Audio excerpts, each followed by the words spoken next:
Bos días, eu chámome Claudia Marzo Amíguez e hoxe vou vos falar do libro O corazón de Xúpiter.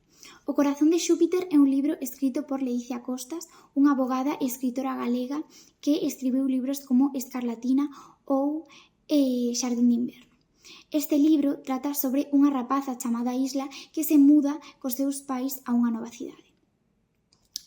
Un día recibe unha mensaxe dun tal Xúpiter co que descubre que ten moitas cousas en común.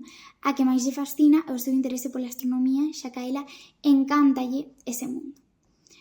Estiveron moito tempo falando e decidiron quedar o día de San Xoán, xa que se celebraba unha festa na praia. Alí, na cidade, tamén coñece a Mar, a que será a súa mellor amiga durante todo o libro, que non confía moito na sinceridade de Xúpiter, pero decide apoiar a súa mellor amiga, xa que é o que decidiu ela.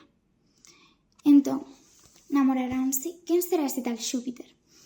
Pois, para descubrilo, tes que ler o libro, porque eu non podo dicirche máis.